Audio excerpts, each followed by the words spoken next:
Well, I've come out this evening to the Jenkinstown Gun Club and they've invited me down. We're in County Kilkenny and they do this every year. They have a couple of roost shoots where they're trying to catch up with the pigeon numbers, get on top of them, and grey crows is the main thing really. And this forest here is actually a sanctuary, but they get a contract every year with both the National Forestry Department and the National Wildlife Department to come in here and basically cull as many of these pest species as they can. And they've been doing it nearly 30 years in this club.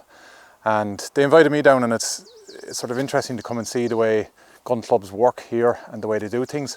We haven't got the wind we hope for that makes sort of roost shooting better, but it's a nice evening to be out, and if we can get a few pigeons and a few grey crows and have a bit of crack, it's nice to go somewhere and do something different.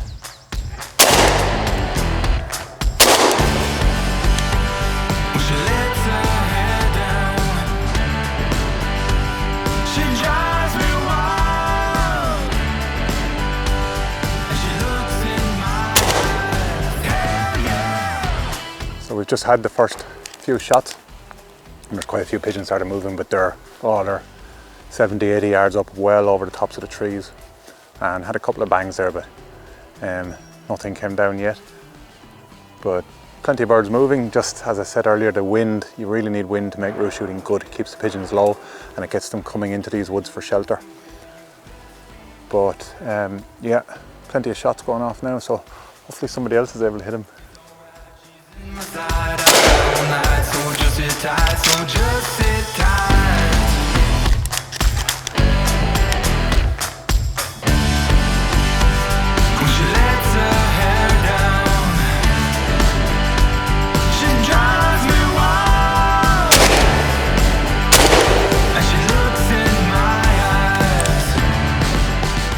I haven't got my own lab or springer with me today.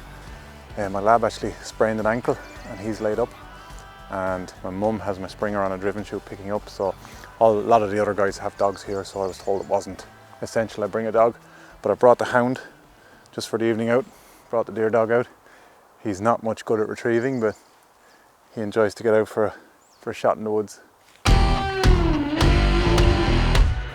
So the way the gun club system works in Ireland, it's a little bit different than the UK. There's very few driven shoots or farm shoots, stroke commercial shoots in Ireland, and not much of the ground is shot over by a organised shoot. So a lot of the areas are broken up into, similar to parishes, where you've got certain townslands and town areas which are separated up, and gun clubs have control of them.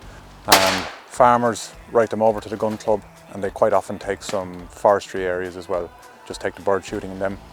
And you'll usually have anywhere from 15 to 150 members in a gun club, depending on the size of the area. And they'll look after vermin. They'll usually release some pheasants as well, so you'll get birds as poults, and they could have small pens in various areas, and they'll stick birds out at 6 weeks old, take it in turns to look after them, and then they release them before the pheasant season. It's all walk-up shooting. You usually have areas of sanctuary as well, which will be near the pens. You don't want to be shooting all your birds in one area. It's a sort of a great model, and it's a cheap way to get some hunting. I've grown up with gun clubs and I'm in a couple still, and it's just a great way to introduce people into hunting, and it's all sort of covered over by a couple of organisations. One's the NARGC, the National Association of Regional Game Councils, and they'll help gun clubs they'll sort of subsidise some birds for some gun clubs and ducks especially, but they have guys who will go to clubs and help them decide where to put pens and where's the best places, and just sort of educate them as to how to make it work for them. And the landowners don't charge the clubs for shooting underground, but it's usually a bit of give and take. If that landowner has a problem with pigeons or has a problem with foxes coming and taking lambs or any sort of issue like that, he'll just ring someone in the club, and if they can't go themselves, they'll organise some of the guys to go out. But coming down here, it's great to see a young guy like Shane O'Neill who's got involved with the running of the club, and it's sort of good to see the younger guys coming through with a passion for the sport and for game shooting. Yeah, ivy berries and tops of the beet where the beet's been harvested. The other problem we're having this evening, because it's so still, there's zero movement in the branches. So any little movement from us, the pigeons are seeing. If you've got a nice windy evening, branches are moving, all the cover on the ground is moving, and you can get away with quite a lot, sort of turning into a bird to shoot it. But a couple of times now, Stephen on the camera, he's seen birds coming from behind me, and just the movement of me turning around has been enough in this sea, and they're flaring away. So it's the wind in the evenings not only sort of keep them lower, but it just gives you that bit of cover of movement. It's exciting. I love this roost shooting when you're just catching little glimpses and they circle and you think they're going to come back and then they don't, and all of a sudden one just appears from nowhere, usually from the direction you're not looking, but it's really exciting shooting. Here, where we saw them starting to pitch in for the last few minutes, they won't be as high where they're pitching in here, so I've just dropped onto the clear pigeon, 30 gram sixes. I don't want to waste my good pigeon extremes on 25-30 yard birds, but there had been a few just starting to pitch in here just tops these trees, so we'll give the last, I'd say we've got about 20 minutes, half an hour, and hopefully we'll get a few in here.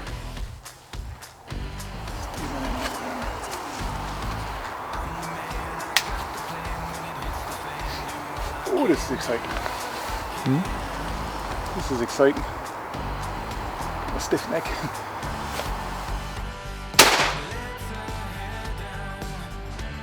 So it's just getting really dark now. It's about 20 minutes, half an hour from pitch dark, and the birds have started pitching into this belt of conifers here behind us. So I'm just going to scoot down there and tuck in somewhere, see if we can find a bit of a gap, and just shoot them as they come into roost. So yeah, we'll head down there and get the last 15-20 minutes in there.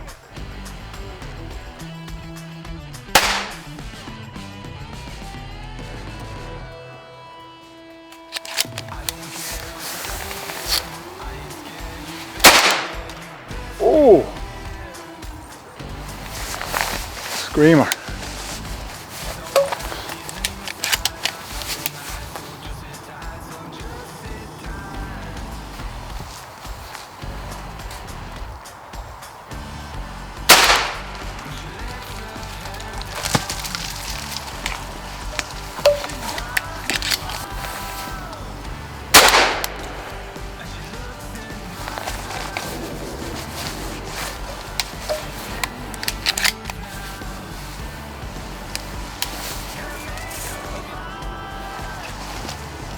On behind.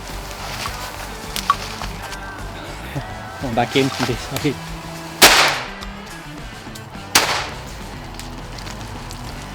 Well, that's us finished, I think. It's just gone quiet the last minute or two, and we actually have a little bit of light left.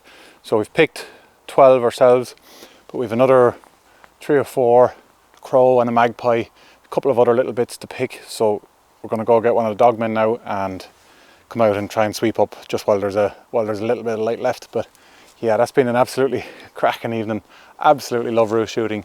There's nothing quite to make an idiot of you and make your shooting look bad than pigeons jinking and ducking and turning as they come into the trees. Really, really good evening, and I can't thank the Jenkinstown lads enough, and especially Shane O'Neill. He invited us down to film this and to join them, and yeah, it's just been a wonderful day out, and great to see how another team of lads do things.